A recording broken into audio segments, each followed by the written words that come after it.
Question 1, when's the first time you have been sued or threatened to be sued as a journalist? First time I was sued, I think was 2021. I was sued by the chief of police of a small town in Ohio. What town was that? Alliance. Is that near where Afro Man was raided by sheriffs? Where was that again? It's pretty close, yeah. Adams County. I don't remember what county this was, but it was pretty close. I did look up the town. And what made the big bad chief so mad at you? Telling the truth. I said some facts about him that he did not like, and because he has the ability to sue for defamation, anyone can, he did. So you've seen the civil court system exploited by powerful people for a long time. A long time. How did things pan out? Did you file an anti-SLAPP motion? We won. No, we didn't file an anti-SLAPP. I was working with a company, so luckily they had insurance, an attorney. Everything went down as it usually does with journalists. He's a public figure. He was chief of police. I had 2 or more sources saying the information I had, and he lost. How much do you think it costs on average for a journalist to fight against someone like that in court? I know that one cost $500,000 up to $1 million, somewhere around there. Yeah, I'm in a similar lawsuit right now. I'm getting sued by wiretapping by a guy I've never even met before. I was curious about the wiretapping because journalists can do one-party consent states. Woodward and Bernstein, Yes. they wiretapped Nixon at the Watergate Hotel or something like that, and they got off on it because they did a good thing for society. Right. This guy's named Bill Joyner, not important, 54 years old. He lied about us wiretapping him, violation of the federal wiretap statute, to get us in federal court, and I've spent about $500,000 so far fighting him, and the judge, who's 89, actually believes him.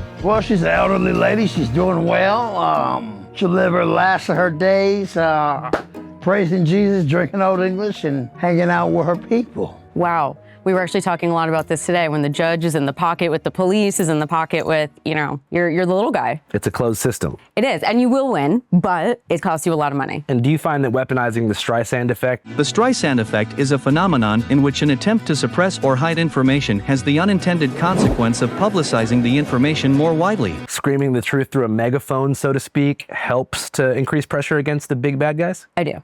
I absolutely do. We had billboards in this town. I mean, he sued because of how embarrassed he was at the truth that we put out there. What was the particularly embarrassing nugget of truth that you distributed? So this was published in a textbook. This chief of police went to a particularly grisly, gruesome murder scene. A mother of 5 was almost decapitated. And he was out on a joyride with what this other person reported was a date. And so he allegedly brought this date to the crime scene. I reported that. It was in multiple sources. He had his own patrol officer saying he brought a woman that was not his wife to this crime scene. Oh, wow. So he was married. Yes. So yes. It was a matter of his family being deconstructed. That, obviously you don't bring civilians to crime scenes. That's why there's police tape. So all of it was just very bad and looked really bad for him. So you can't bring a civilian to a crime scene? Not usually. You're not supposed to. I was arrested for public urination in Klamath Falls, Oregon by the chief of police there. And she was riding with her mom. While she was handcuffing me, her mom was kind of yelling like, yeah, get her. Do I have a case to fight back? I don't know. You could try. Really? I mean, so while it's not like technically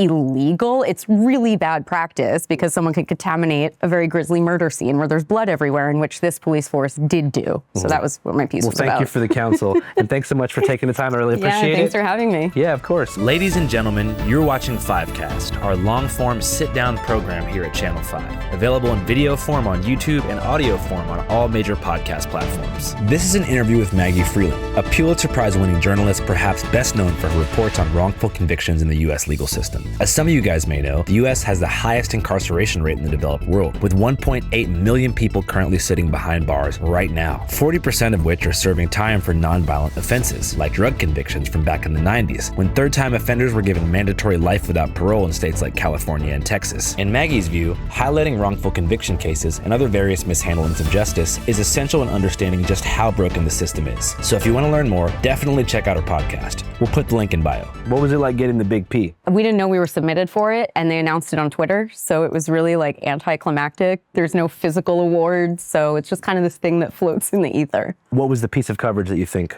got you there? So that one, I know it was, this was actually the 3rd podcast ever to win a Pulitzer, and it was on a podcast I did about juvenile lifers, children that were sentenced to mandatory life in prison around the 80s, 90s during the super predator era, and what happens when you are expected to die in prison. So that was the Bill Clinton 3-strike era. Yes. Prison gymnasiums have been turned into dormitories, and even county jails are full. All this is part of the legacy of California's 3 strikes law passed in 1994. When you commit a 3rd violent crime, you will be put away and put away for good. 3 strikes and you are out. Statewide, recidivism rate is pretty high. It's extremely high. In fact, I think it's failed in terms of the scorecard of how effective it's been. So it shows that locking people up isn't the answer. It is not. When did they start handing out juvenile life sentences? So it was during the war on drugs. It was around then, 70s, 80s, and that was really what the piece was about. It focused on this young boy at the time. His name was Suave from Philadelphia, and he committed a murder when he was 17. And so he was sentenced to mandatory life without parole. Now, the problem was it was a mandatory sentence. So back then, judges were not given discretion in how they sentenced you. They couldn't say, well, the way he grew up was really fucked up, so he should get X. Whatever it was, you had to be given life without parole. And then later in 2014, it took that long for the courts to finally say, wait a second, children should not be given mandatory life without parole. And it's kind of crazy to think that only happened in 2014. Do you think anybody should get life without parole? No. What's your stance on the future of prison reform? I'm sure when you have these conversations, people like to point to the worst criminals out there. That tends to be the first thing people ask when they talk to abolitionists. Like, what about John Wayne Gacy type of people? I think there is a place for those kinds of people. I think they're a very small population of person, right? And so when we're talking about prison abolition and abolish the police and things like that, it really does start with centering the community and the community approach to reform. I think we have reached a place where prisons are obsolete and we can really rely on the community building to reform people. Now, again, a John Wayne Gacy, totally different type of person. And I think that's where people start to get derailed in the conversation, is when they start really focusing on, well, what about John Wayne Gacy? Well, a good maybe statistic to throw back at them is, do you know what percentage of people in prison are nonviolent offenders? The majority of them are nonviolent offenders. 70 or 80%? Yeah, it's a majority of them are nonviolent offenders. And most women in prison who eventually get out because of wrongful convictions are convicted of no crime crimes. So crimes never even took place. So that's something like shaken baby syndrome. And most women are in prison for actually murdering children when that never even happened. When you talk about the prison system, like Angela Davis said, I believe prisons are obsolete. People deserve second chances. There needs to be reform instead of punishment, because it obviously doesn't work. And the reason I won the Pulitzer is because when you look at what happens when laws change, you sentence these children to die in prison. You gave them no hope, no reform, no education, because most of the time you do not get education in states, especially lifers. And then the laws change in 2014 and 2017. And all of these people that you put in and threw away are now out in the street. And now what? And that was a huge deal, because some of these people did commit crimes again. And then it was like, well, look at this whole thing. Like, well, this is what happens when they get out. They'll commit crimes again. They should never get out. No, you just never gave them the tools to learn how to live in society. A recent analysis by the Council on Criminal Justice says rearrest rates within 5 years are still high, but researchers are encouraged by the downward trend. So as far as reducing the recidivism rate, what do you think are some of the biggest barriers that offenders face in the reentry process? So one of the biggest is just parole in general. Parole is set up so people fail. Usually, most times, I've really never heard of an instance where someone on parole does not have to pay for their parole. So you're often talking about people who went in, who were in poverty and were maybe stealing toothpaste, right? So now they're out on parole. You didn't offer them a job. They probably didn't have a job to begin with because they were destitute. So now how are they supposed to pay their parole officer and not go back to prison? So they often just go back to prison because of that. One of the things I've noticed recently, actually speaking to a lot of people, is getting in relationships, not learning how to have a relationship in prison. I'm just gonna say men, because a lot of who I speak to are men. They get in relationships with women and don't notice red flags. And a lot of these women know they can hold parole over their heads. They can threaten them. They can, like Suave did, he went back to prison because of a woman made an allegation. So I think parole truly is the biggest barrier to success. And when somebody gets out of like a juvenile life sentence, what's the average parole term? Is it a couple years? No, Suave is on lifetime parole. So that basically means that you spend the rest of your time not only under state supervision, but essentially one mistake can get you sent back to prison. Yes. To continue your life sentence. Yes. What? So parole violations can be misdemeanors. And you can go back to prison for life. And being behind on a payment to an officer. Yes. Do you know that, like, I heard that, especially in Louisiana, I know it's different between states, but not that different. Child support's a big issue too. It's, again, if you're not paying your child support, it's probably a violation. Like, you have to be in compliance with you have to be the most upstanding citizen when you're on a parole. It's a lot like being an immigrant. No violations, nothing. You're going to ICE, you're getting deported, right? It's just like that. It's really scary. And like, exactly like you said, how are you ever supposed to be free? How are you ever supposed to get a second chance when the cards are stacked against you from the beginning. And the reason you're in prison in the first place is probably because the cards were stacked against you. Have you talked to Suave since he was locked back up? Yeah. Well, so he got out. So it was a false allegation. Okay. He beat it in court. Yes. He went back in actually for a month or so, and he said it was truly the worst. That was the time he felt suicidal. Doing 31 years, getting out for a couple years, and then literally going back in for a lie. Psychologically. Psychologically, that broke him. The parole board can say, I see you in 10 years, I see you in 15 years. They throw the key away. That's like heavy on your mind when you start thinking about that. No matter if you're doing good, no matter if you got a job, no matter if you got this and you got that, it could be snatched from you in a heartbeat, and there's nothing you could do about it. I mean, especially like some of these states, it's like it's set up insidiously to get people back in jail. It like is. I mentioned child support. So in Louisiana, if you go to jail or prison with a kid, like on the outside, the state pays your child support for you. But then once you get out of jail, they stack it up and invoice you with like a big balance. And if you owe the state more than $1,500 in child support payments, you can't get an ID, can't apply for a job. You basically can't do anything. That sounds right. And so of course you go back to hustling, especially if you grew up in the street environment, like you're going to sell drugs, do whatever you can to get by with no ability to like be lawfully employed. And so people end up right back. That sounds correct. That sounds just like parole.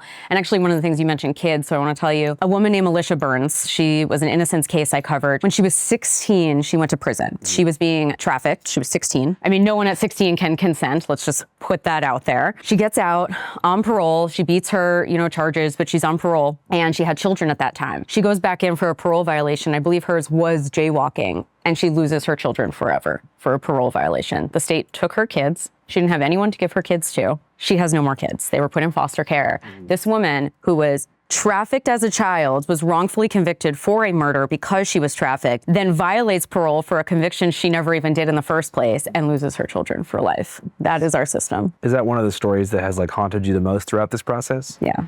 It's probably got to be some psychological weight hearing all these stories. What kind of motivates you to continue doing this kind of work? Just the rage, the anger. I say all the time, like, I'm really just driven by revenge, and revenge is just getting accountability for the people that do wrong to these people. Again, just putting out there, I don't believe in prisons, but when you think about people that shouldn't be in prison who are wrongfully convicted, it's upwards of 10% of the prison population. That's hundreds of thousands of people that did nothing to be in these prisons. And then we're talking about, I'm doing the story right now in Michigan, where the only women's prison in Michigan, where there are thousands of women, is infested with molds. And these women are dying just from breathing mold in a prison. And again, there's women that shouldn't be there that are dying because of the conditions. On a deeper level, why do you think that the United States and the federal government needs so many people in prison? Well, they make money. The private prisons make money from it. What generates more money? I've always been curious. Private prison contracts or prison labor itself? I don't know which generates more money, but they're both part of the exact system that makes the money, because you get the prison contract and then you use the cheap and or slave labor to do the things that you need. When you say slave labor,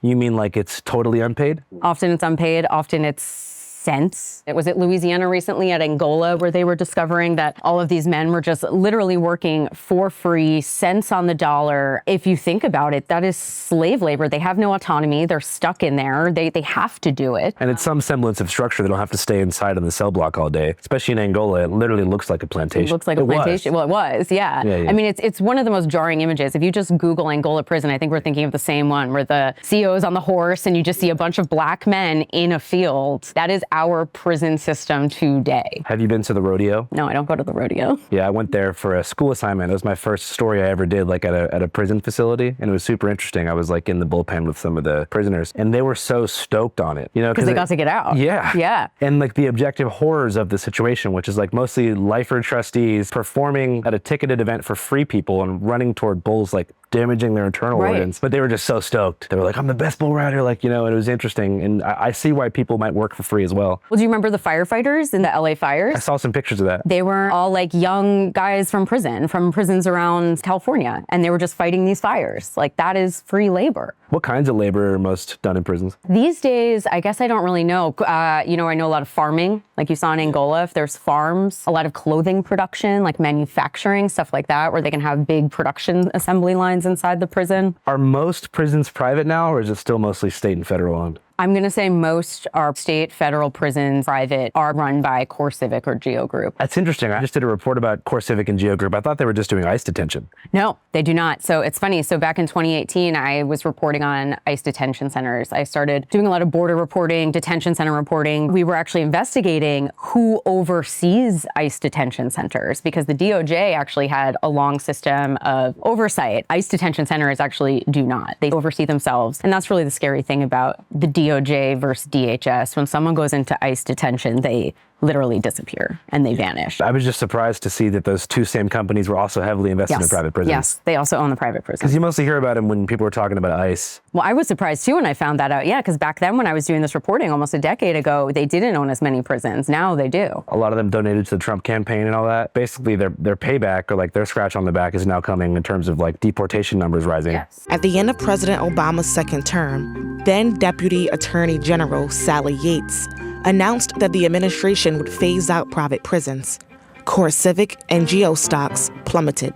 2 months later, President Trump was elected and the stocks soared. Well, and they make money per prisoner, per person in detention. They get paid by the government. They are incentivized to lock people up and keep them locked up to make money. So they have a margin, just like a hotel, just like any business. So they have a bed rate, they agree on with the government, and the government pays them, let's say $150 a day per person. They now take that $150, they say, okay, $10 of that is gonna go to pay for our phone bills for this facility. $5 of that is gonna go to pay for the food that we have to distribute. So like when you take that $150, it gets sliced up into all the different costs that go into running this facility. Many subcontractors, many other companies are coming in to fulfill different services. And at the end of the day, you have some portion of that is the profit that these places make. The biggest slice of that pie is almost always labor. I don't know the exact number, but it's a significant portion of that pie, where again, you start to see some kind of messing around with this model when the detention companies say, well, do we really need to have 8 guards in this hallway? What if we could make do with 4 guards in this hallway? Yeah. Do we really need to have a medical team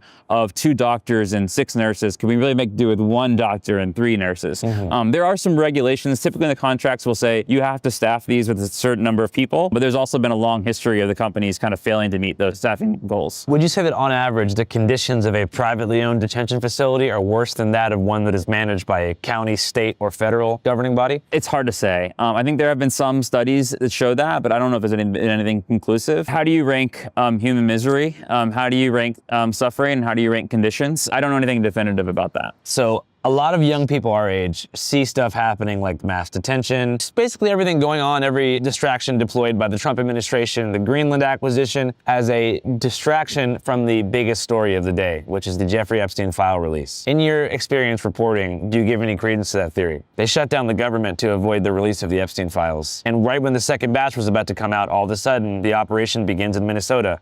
Somali fraud. Everything is, the extreme fear-mongering begins. Well, I mean, just going back to immigration, I don't know what this president thinks in his own head about immigration, but I do know there's a very strong sentiment held by a large portion of this country, if not majority, then close to a majority of this country, who strongly feel like illegal immigrants need to be locked up and sent away from this country.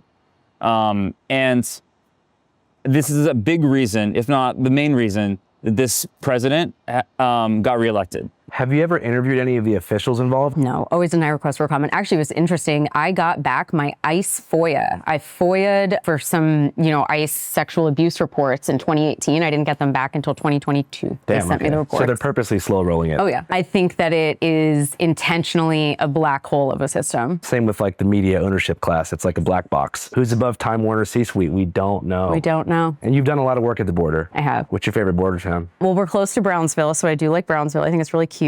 I loved Juarez, surprisingly. Yeah, Juarez is cool. I loved Juarez, and we're checking out Tijuana in a couple of days. Tijuana is more fun than both those spots combined. Okay. Because Tijuana is like a party city. Yeah. I was going to shout out the Red Dragon Bar, Dragon Rojo in Zona Norte. That spot is tight as fuck. Well, then we'll go. Yeah! Huevo a huevo, el Dragón Rojo es el mejor bar de todo aquí en Tijuana. Esperemos que nos apoyen y don't ring rock and roll. When I always talk to the homie Josue from Mexico City, he always says to me, like, there's really 4 cities in Mexico. Mexico City, Guadalajara, TJ, and then like Merida. You know, he's like, if you're in the scene here, like those are like the 4 cultural hubs. Juarez is sick too on like a cultural excitement level. Que la cultura en México es más divertida y la comunidad, la gente. Si tienes ganas de hacer algo en México, vas a cualquier lugar y aquí es un poco muy diferente la vida. Amo Juárez y México. So Did you go to the first margarita bar? No, it's in I Juarez. didn't. Where is it in Juarez? I forget where I have it marked. I'll send it to you. But it is the first margarita bar, and then the Caesar salad bar is in Tijuana.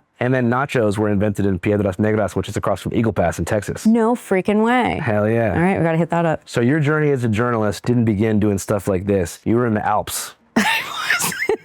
Alps, I was. What was popping in the Alps back then? Nothing was popping in the Alps. That's why I don't do that anymore. Before we continue with Maggie, I want to talk about data centers for just 1 second. All right, guys, it's quite clear that data center developers are purposely going into marginalized communities to exploit their land because job growth and the idea of employment coming to poor areas is enough to coerce different local boards and government bodies to sacrificing the public health of their constituents for some quick bucks. Utilizing the water the community actually needs to build the AI infrastructure to feed the police state, that's the surveillance state you can see with your own eyes. You know, physical buildings, real environmental cost. However, there's another version of that doesn't have a building or data center anywhere. It lives behind the scenes and it's already fully operational. You see, there are over 420 companies out there called data brokers. Their entire business is collecting your home address, phone number, relatives info, previous addresses, income bracket, and then selling access to anybody who pays. Sometimes the FBI is that person. It's really the same surveillance layer, just running off of different servers, and you didn't consent to any of it. But yo,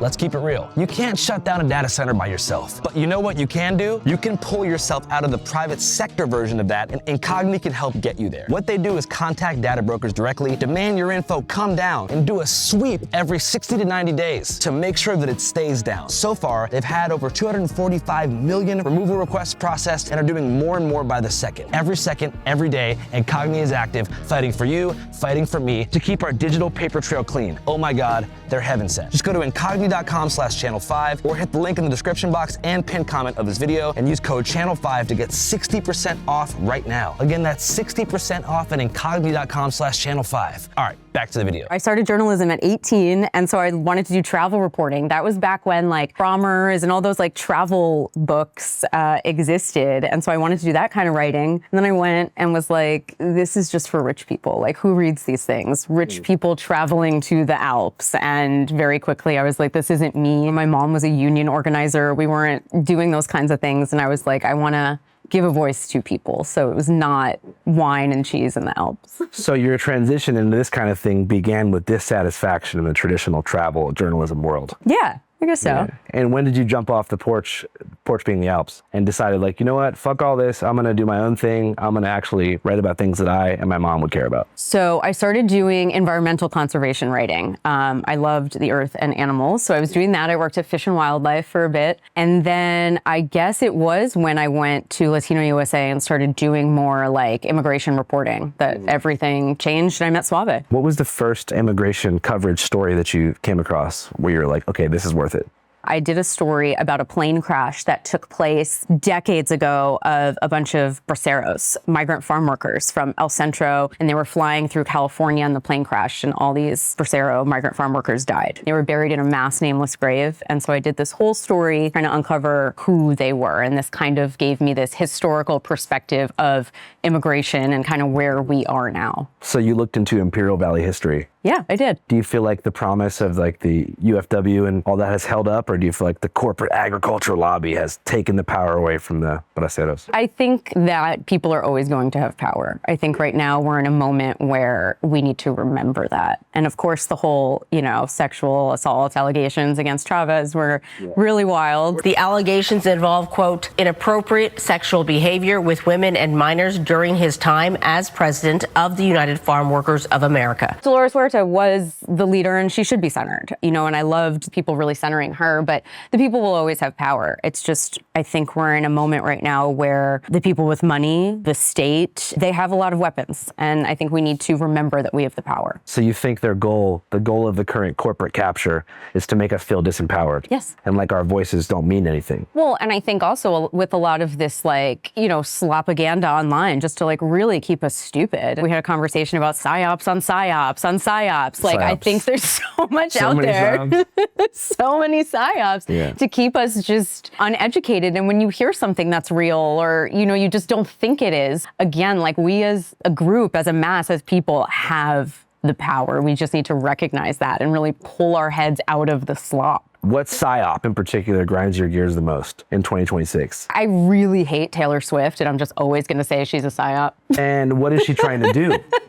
What's she trying to do? I think Taylor Swift keeps young women stupid. I really think that she gives this like faux feminist image. And so I think young women look at her and think that's feminism. And I guess if that's your brand of feminism, great, but it's not.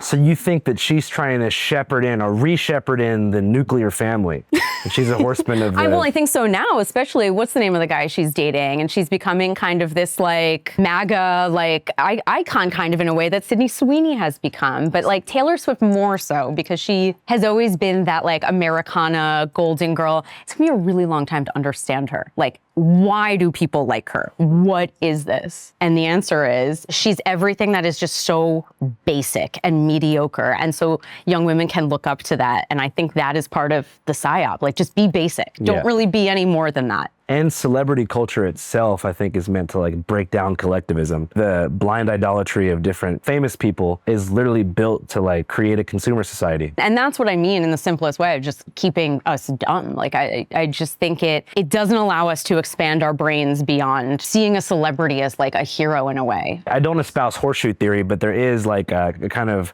right-left thing happening where I'm sure, you know, you've heard the word goy-slop before. Oh, sure. And you know what they're talking about, sports, celebrities. I disagree with the word choice in certain ways. However, sports and celebrity culture are for sure the opiates of the masses. Yes, always. And I think this year's Super Bowl halftime show with Bad Bunny was like a great example of that. When people look at that, and I'm not saying they're wrong, to have that kind of representation. Like I know all my New Yorican friends were stoked, of course, like really radical people too, right? Who of course know that this isn't solving, you know, racism and everything by having Bad Bunny at the Super Bowl, but they were stoked at the representation. However, you can miss, you know, the fact that this is just placating us, just making us think like, oh, okay, we have Bad Bunny in the Super Bowl now, everything's solved. That whole situation produced my favorite Trump quote. What was it? Which is, no one even knows what the hell this guy's saying.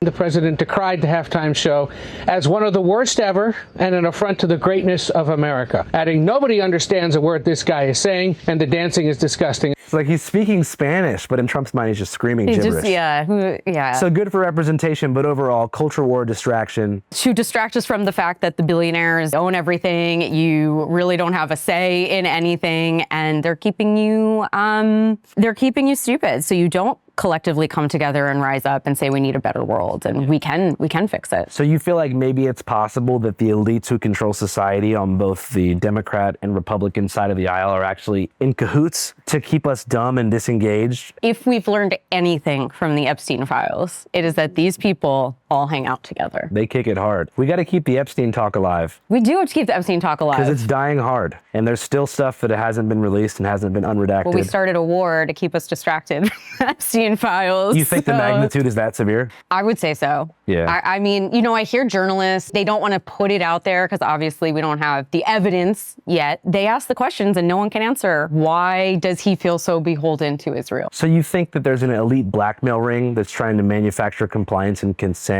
to fund and ideologically support the Greater Israel Project? No, I'm not gonna say that. Because that sounds crazy. I think there could be something there. We'll leave it at that. Outside of that, what are some other unanswered questions from the Epstein files that come to mind for you? Unanswered questions. Yeah, where you're like, what the hell does that mean? What was the whole thing where they're talking about eating? It was the code word for eating kids. What was it? Pizza. Yeah, well, the whole pizza thing in the files. I can't believe we're at the point where so much of the QAnon crowd was right about certain stuff. Well, that's what I mean. Some of these other psyops where they like put these things out there to make you think that you're crazy and wrong. It's like, but we weren't crazy and wrong. Like, we weren't fully there. QAnon itself, I think, was like a Trump, Israel-backed operation to create totally meaningless rabbit holes where people were like going down to investigate to misdirect things from what was actually like some of like the codes, like the messages they would post on QAnon.pub, and they would have like little riddles you could use gematria to solve, and none of it ever meant anything. And they had flat earthers up in there and Anunnaki lizard believers. What was it? It was Ghislaine was part of Reddit and Epstein was part of, what was the other one? 4chan. 4chan. Yeah. Right. And they basically helped create this internet slop culture 100%. to make us think none of this was real when it was real the whole time. And I think it really worked to associate the crazy stuff with the real stuff to like make it all look stupid. Yes. Because I first heard the words Epstein coming from the mouth of a guy at a White Lives Matter rally in 2021 who before said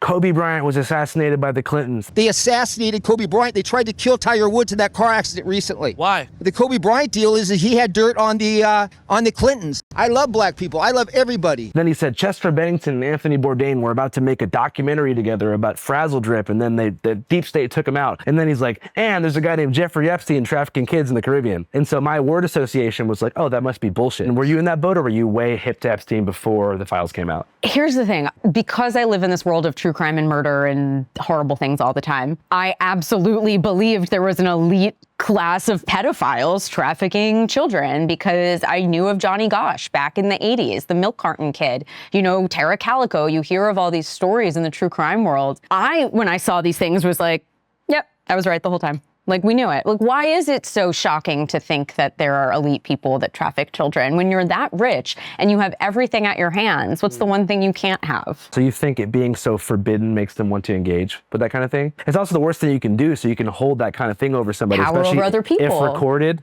peer pressure to the maximum. I always looked at Epstein Island as like, I think some of the people on there were there to like really sell the blackmail. Like Eminem was there. And like Chris Rock was there. I'm willing to bet they're probably freestyle rapping and telling jokes to a bunch of people who are sitting around eating. So they're thinking like, oh, this is chill. Slim Shady's here. How could this be a pedophile island? Right. They hook up with a girl they think is of age. It's being filmed. They wake up. Epstein's got the tape and he's like, all right, you work for me now. Get other people here or else we're going to ruin your life. Because they can leverage the media relationship too. Right. Absolutely. Again, we're told that we're crazy if we believe there is an elite class of people running the media, running everything, but it's right there in front of our faces. Mm-hmm. Another psyop, I think, is when people want to point fingers at who that elite class is.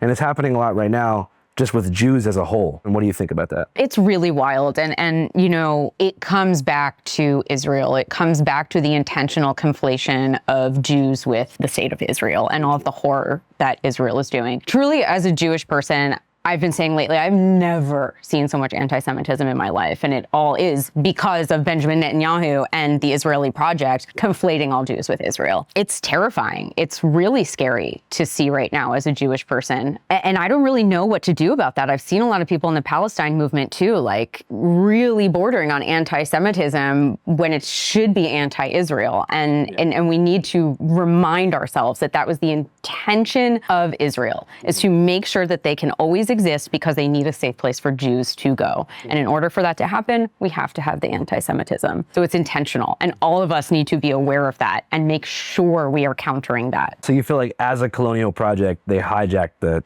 collective trauma of a bunch of people? Absolutely. I had a friend do a modified birthright trip when we were in high school, and they took him to Auschwitz first. Terrible, sad place. Yeah. And then immediately after, while he's processing and grieving that, they take him straight to Tel Aviv, pair him with a super hot IDF, 6'3" stallion soldier lady, and she takes him out for the whole 9 parties with him. And in his mind, he's like, fuck, we had to go through that so we can have this. Yeah. And it's this crazy false equivalency because Palestinians had nothing to do with what happened in Europe. The place that we're at today is honestly shocking to me as a Jewish New Yorker who never thought in my lifetime I would see people turn against Israel. I grew up just surrounded by Zionists. I don't know if you did, but that's New York. Anti-Semitism levels in New York City are off the charts, unprecedented levels of anti-Semitism, of hate crimes against the Jewish community? That was just normal. I never was. My family never was. But all of my friends around me, I never did birthright. I never wanted to give Israel any kind of money. I also often wonder, what would I have seen if I went? I kind of wish I went. Yeah. I wish I saw this indoctrination. I didn't. I've heard about it. It's scary. It's really scary how many intelligent people I know in my life I'm not friends with anymore because they've been brainwashed into believing this supremacist ideology. Yeah, it just simplifies the power structure, especially in the US. Like, evangelical Christians are incredibly powerful. They have like more money than AIPAC. They just redistricted all of Tennessee, basically like eliminating Memphis as a voting block. So it's like an all red, mostly white voter base. It was evangelical, racist, conservative Christians who bankrolled that, not the Israeli lobby. Christian Zionists. They are Zionists. Yeah, why does Mike Huckabee care so much about Israel? Oh my God, this is a whole situation. This has to do with bringing in the apocalypse and a whole religious thing. That is literally what it has to do. Wait, can you expand on that a bit? They truly believe for them to be saved, all of the Jews have to go back to Israel. And then the red heifers need to be slaughtered. This year they were from Texas. There were actually 5 red heifers sent to Israel from Texas to be slaughtered to bring in the end times so all of the Christian evangelical Zionists can be saved. That's what it is. All the Jews have to go back and either be killed or convert. And so when you think about Christian Zionism, it's actually one of the most anti-Semitic things, actually. So when Mike Huckabee is over there loving Israel, he's loving Israel because he wants to sacrifice all the Jews so he can be saved. Wow, I don't think people know that. South Park did it. Okay, cool. There is a red heifer apocalypse from South Park. You can watch it. We'll add some cartoons on screen. So you feel like the anti-Semitism is obviously advancing, but is there certain political factions in America you think are bandwagoning on the Gaza issue to like advance their sort of racist agenda? Yeah, I do. I think it's the Christian evangelicals right now. I think they are really, I found a lot of these people in the movement who are very pro-Palestine, but in an anti-Jew way. This fat Jew is anti-Semitic. Yes. Dan. I mean, that's what you say, but how about every single time that's what I know. I don't say it. I know it. I've seen a lot of it. It's really scary. They recite scripture where, the Jews are the enemy of mankind. It's a lot of Bible stuff that I truly never thought in my life I would have to interact with. And now I live in Texas. My partner's running for Congress. So my name's Greg Stoker. I am a former U.S. Army Ranger. I did 4 combat deployments to Afghanistan during the ill-fated and completely illegal war in Afghanistan. During the global war on terror, I'm now an anti-imperialist activist and military analyst. Currently running for Congress in Texas Congressional District 31, where they're building a new AI data center superhighway coming down from Dallas through Austin and into San Antonio. There's a lot of scripture in our lives, and a lot of it is very anti-Jewish. Yeah, you guys are really deep in it. We're deep in it. So growing up in New York City, would you say that you grew up in a Jewish community or just a community with a lot of Jewish people? A community with a lot of Jewish people. I grew up on Long Island, surrounded by a lot of Jewish people. I grew up really secular.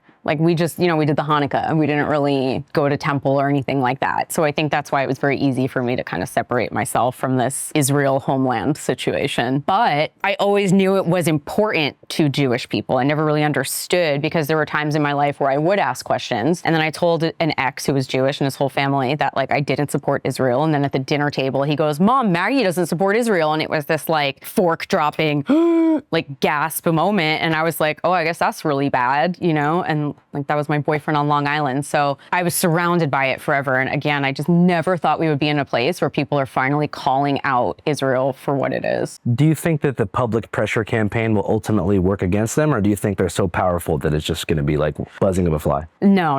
I think it's working against them and it will work against them. Somewhere like 80 to 90% of Democratic voters now, Israel doesn't hold the same power for them that it used to. They're not, this huge AIPAC voting bloc situation. Their investment in the media and all the things they're doing to generate positive press around Israel, the public looks at it look, they control everything, look how powerful they are. But really, that's desperation. That's what people do when they're lying. They spend money to get the truth out there. Suppressed voices, there was the articles coming out back a couple of years ago, which I forget which news outlet, but one of the big ones their editorial team had to vet things and run it by certain, Israeli members or whatever. It's really wild how hand in hand our media is with Israeli propaganda. But again, going back to, you asked about the farm worker and the people, and I'm like, all their money and all of their propaganda still is not working because the people and the collective have the power. And again, if we just pull pull our heads out of the slop and recognize that we can do so much. So does that look like less screen time?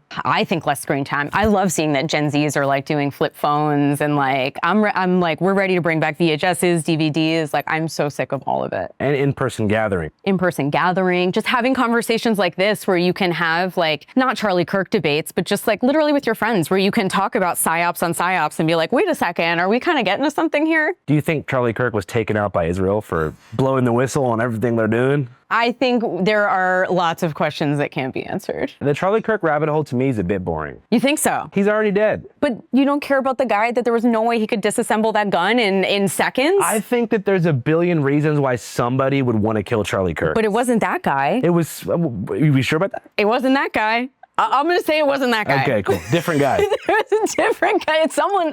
But we don't know. We don't know. There was no way he disassembled that gun and got out of there. Just listen, off record, do I think Israel fucking killed Charlie Kirk? I absolutely do.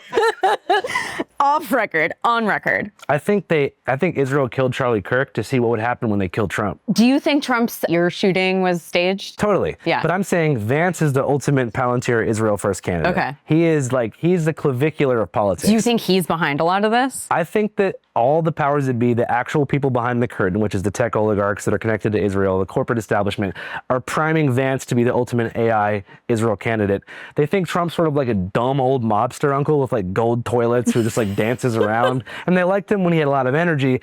But I think, before Charlie Kirk died, he was an extremely polarizing figure. You had people like Nick Fuentes and other people on the further, I guess, anti-Zionist right. being like, fuck Charlie Kirk, all Groypers go to his events, disrupt everything, like he's a bitch, nobody fucked with him, right? And then they killed him and everyone's in tears. All of his haters, Sam Hyde is crying, Nick Fuentes is crying. You got people who were shitting on this guy for fucking money every day, crying their heart out, talking about the left has gone too far, look at what the left has done, it's time to get revenge. The ultimate, almost powder keg of civil conflict happened after Charlie Kirk was killed. And beforehand, he was polarizing. So what they're doing now, I really believe this, is they're getting people polarized on Trump. They're getting everyone, like Tucker Carlson, following in lockstep to be like, Trump sucks now. Nothing that he promised came true. He was supposed to have no wars. And they're going to kill Trump when they know he's going to die within about a year. And they're going to have a leftist kill him. A trans leftist, maybe a black leftist. They're definitely going to be trans, black We're leftist. not sure. The ultimate boogeyman that's going to become the symbol of the left. The left or the liberal establishment might try to like turn them into like a folk hero, and they're going to be elevated, and there's going to be a whole thing. And then Vance is going to come into power, have the ultimate crackdown on anybody that's against the system. AI data centers are going to be deployed in their full capacity for surveillance, martial law. Is Erica Kirk joining him at the helm? Erica Kirk might be the first lady. Okay. But we're not sure. But I mean, Trump is approaching Charlie Kirk levels of like reputation, where he's splitting the right. MAGA dinosaurs, like the kind of people watching Fox News, they still like him. But anybody with a phone is like, he's compromised. People aren't saying that about Vance. Right. Vance is the future. Vance will be the last president. You think Vance is going to be the last president? What's happening after Vance? The American experiment will crumble. It's already crumbling. Resource scarcity will come. Water wars. The country will just split. We're about to hit 250. It's already been too long. We should have been done after Vietnam. Well, this is why we're trying to move out here. We're trying to just prep and make bunkers and just like get away from everybody. Well, you're in the right place. Yeah. So, data centers. What do you think? Bad. They're Why? really bad. I mean, the resource extraction, right now in Texas, they're building an AI data center highway. It's always in marginalized communities, usually, just to start the complaints people have about the noise. Just fundamentally, you don't want this noise, you don't want this ugly structure. But the amount of water, electricity they take to power is destroying the country and the earth and the places that they put these data centers in. Virginia right now is ground zero for the data centers. Texas is happening. I know you're doing a story on data centers down here. They're taking over, and the point of them is to power all of this AI. And all of this AI is used to create the militarized police state you were just talking about. And that's what these data centers are for. Can you speak a little bit more on the environmental impacts from a water standpoint? I don't know exactly how much water they use, but the amount of water that they use, I mean, places like Corpus Christi, it's not because of a data center, but it's because of a desalination plant. They are evacuating the city. The city is out of water. It's a dead city. They're evacuating Corpus? Corpus Christi is about to be evacuated. It is a dead city. That's a major city. It's a major city and on the water. They have a plan in place right now for full evacuation? They're working on a plan. They said,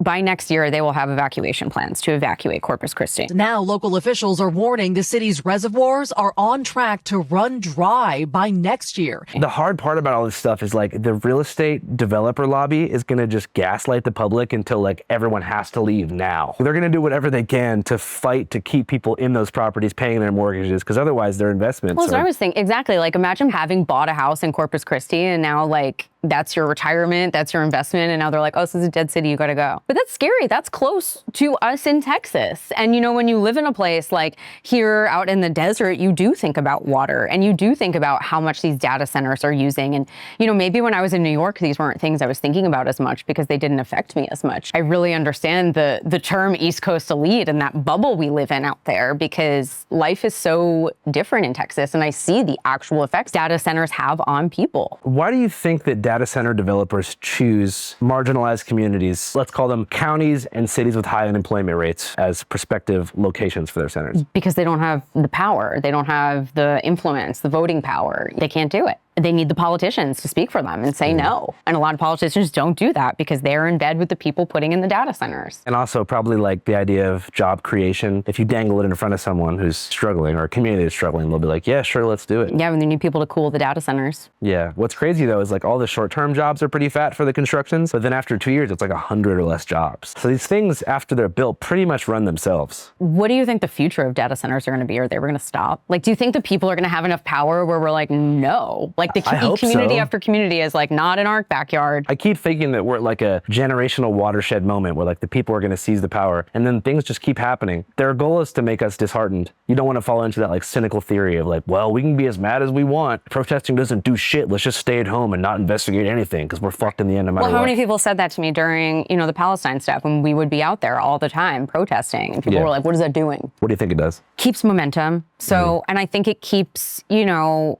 people's spirits alive. Great documentary just came out called Earth's Greatest Enemy. One of the scenes is about this military base being built in Okinawa. From what I could tell in the visuals, a lot of older folks that lived in this Okinawa community forever that are anti this American military base. And they've been building it for years. And these old people just go out every day in their kayaks. They know they're not going to stop this military base from being built. They go out every day just to slow the process down. Anything they can do to block the shipments of sand and whatever they're bringing to slow it down. And are they doing anything? Probably not. But I think it keeps their morale up. It encourages other people to do things. If no one did anything, we wouldn't have had this watershed moment right after October 7th for Palestine. Like I said, I never thought in my life I would see that. Back in college, my partner was wearing a keffiyeh. He was a white guy, but he was still wearing one in solidarity. And we were meeting a Jewish friend. And I said, can you take that off before we meet her? She was a really huge Zionist. And like, you know, in 2007, I didn't think of what that meant. And now, oh my God, I would never say that to somebody. And we're still friends. And I texted him to apologize. Just again, if people weren't out there protesting all the time, the people who were doing this long before October 7th, I don't think that we would have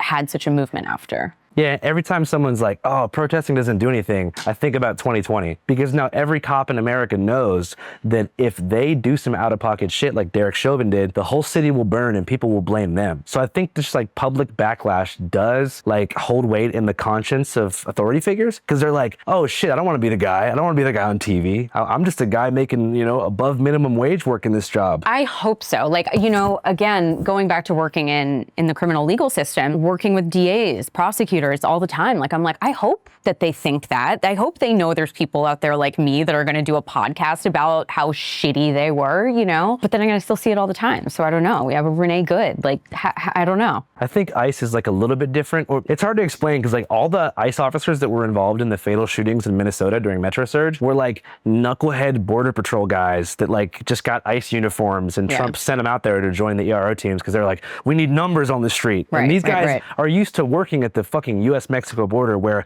those people cannot hold them accountable at all. They're used to tackling people without Mirandizing them and like shooting people and working with militias like in Somerton, Arizona, where Border Patrol has like a walkie-talkie to some like fried meth smoker libertarian guy with a ghillie suit at the top of a mountain who's like shooting people. So I think deploying them in the snow to tackle shopkeepers in Minnesota was probably a pretty bad call. Yes, absolutely a bad call. I think the point just being though, I think when you enter these jobs. Like ICE certainly different, but I think you also just have a sense of, they feel like they have impunity, I think, to enter these kinds of jobs. So there's a thing called qualified immunity where prosecutors, police, law enforcement have reasonable, plausible reasons for doing what they did, and they cannot be prosecuted. It's called qualified immunity. It's a real thing. I always tell people, like, yes, we're talking about a system and people being disenfranchised, but voting is still important for those people. Who are the top 5 most evil bad guys living right now? I don't know. I could name so many people. I mean, like I said, I think Taylor Swift is just a bad guy. She's bad. Obviously, Netanyahu. I think Hillary Clinton's terrible. Okay. Hillary Clinton's one of the most surprising. evil people. Okay, wait. Let's back up real quick. What'd she do? Okay, I think Hillary is similar to Taylor Swift. This is my thing. I'm gonna have a beef with these women who, like, I think because back in 2016, I bought so hard into the, like, maybe earlier than 2016, like the girl boss, like break the glass ceiling. That was so Hillary Clinton then. Yeah. Pink pussy hats. And like, I think I'm just really pissed off at buying into this like first female president and ignoring, you know, all of the terrible war crimes in Benghazi and just super predator stuff, like literally using the term super predator to describe young Black and brown kids. Like, I think she's a really terrible human wrapped up in faux feminism. Okay, 4 and 5. It was 4 and 5. There's got to be people I look at, I'm like, I fucking hate that person. Maybe a DA that isn't so well known by the public who really just hates his constituents? I'll tell you right now, there is a woman in Kentucky, Barbara Whaley. So this case that I'm working on, she wrongfully convicted 5 people. She's currently fighting to keep them in prison still. I know of another case where she wrongfully convicted somebody. This woman's been in office for 40 years. And these are 6 people I know of that she's wrongfully convicted. How many other people are there? Some of these prosecutors that have been in office forever, some of the most evil people. And I guess number 5, we could just put Ben Gvir on there. We can put Ben Gvir on there. Okay, now 5 people that give you hope for the future. Oh my gosh. I mean, Angela Davis is always at the top. I think I literally listen to her all the time. Have you gotten a chance to talk to her? No. She's still alive. Yeah, she is, which is surprising. I was like, totally. I remember when I found that out. Amy Goodman gives me hope. Democracy Now! Rules. Democracy Now! It's probably going to be a lot of women. Like, I was just talking about Abby Martin, who did Earth's Greatest Enemy. She gives me a lot of hope. I mean, her reporting in military environments is unreal. The access she gets is amazing. And my partner, who is running for Congress, gives me hope because, you know, he's just a guy who has a vision for a better future that is people-powered. And that gives me hope. And you guys are Second Amendment advocates? Yeah, we are.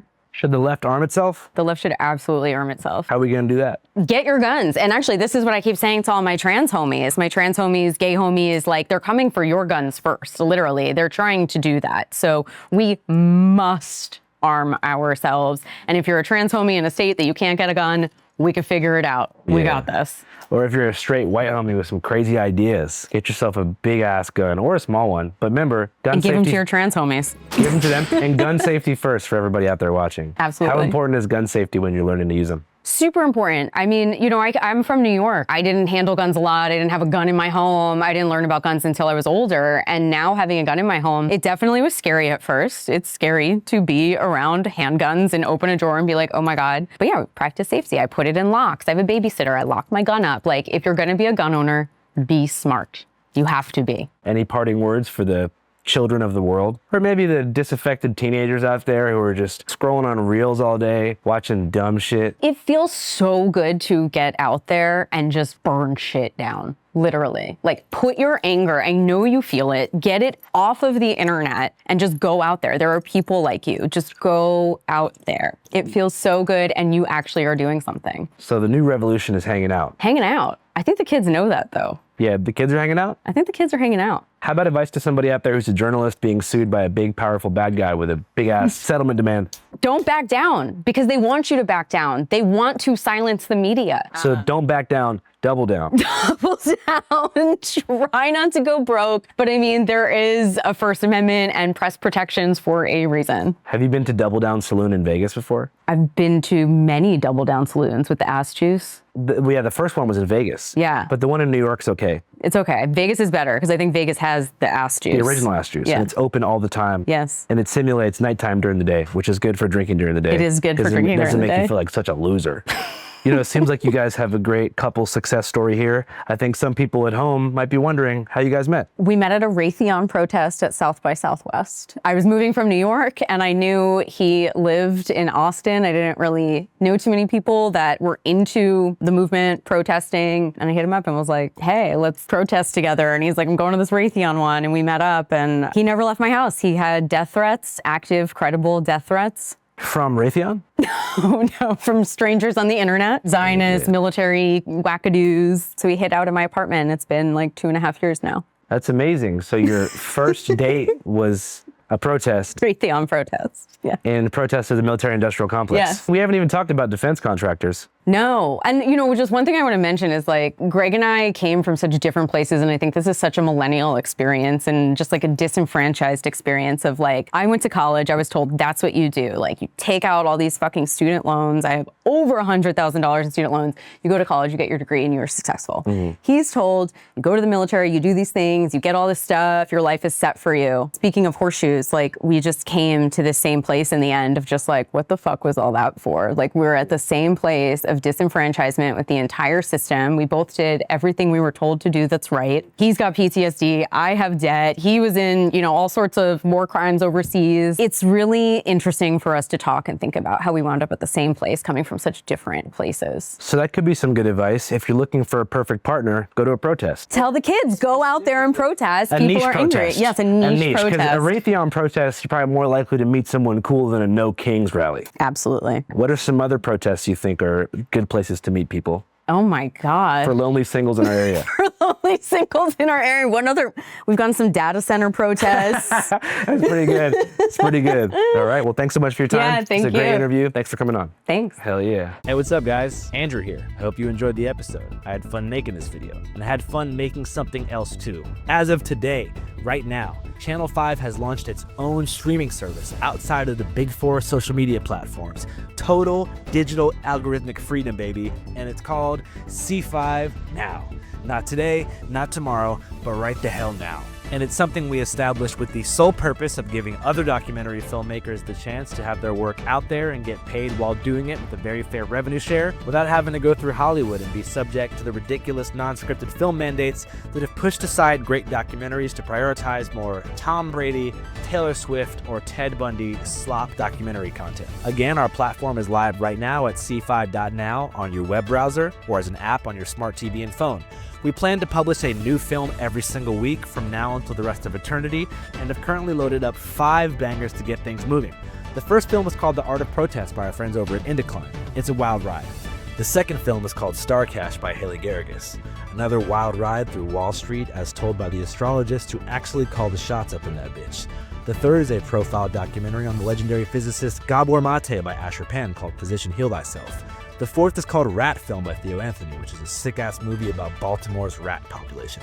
Then the fifth documentary up there is my own, called Finding Orson, which up until now has never been seen. Here's the official trailer. My name is Andrew Callahan, and this is a documentary about a man who misses his parrot. Baby. Baby. Baby. I mean, where does he get this stuff? Baby.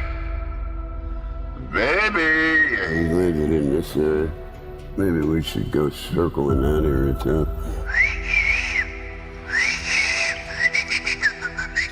My name is Rick Shore, but it's going to be changed very shortly by a judge to Raphael, which is Hebrew for God heals. Baby.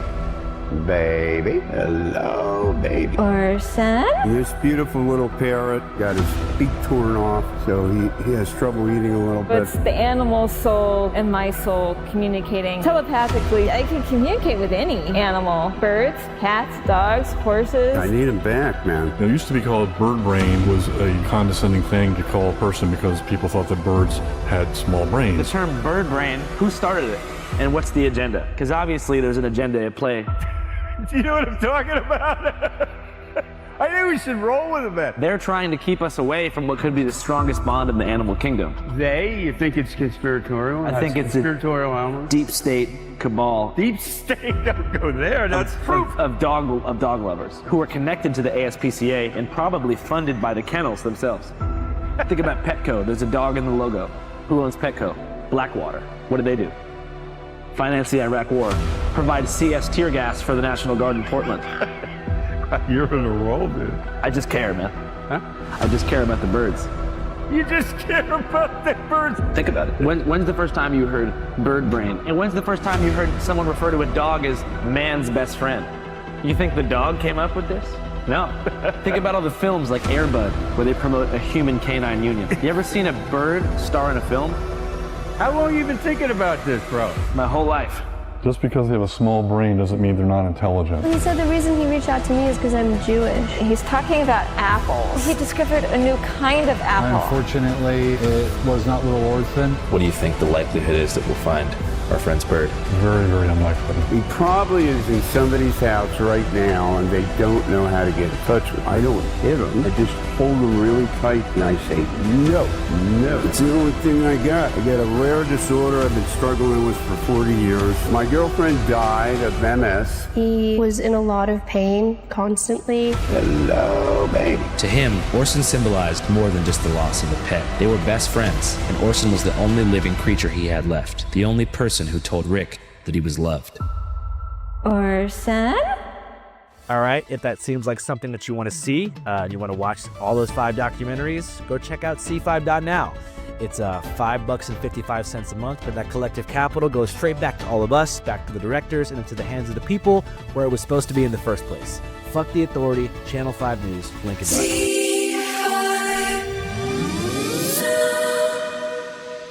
Channel 5 live worldwide, Hollywood and Vine. Fuck the authority, Channel 5 News. Channel 55. We don't fuck with custers. And 5 is the best number.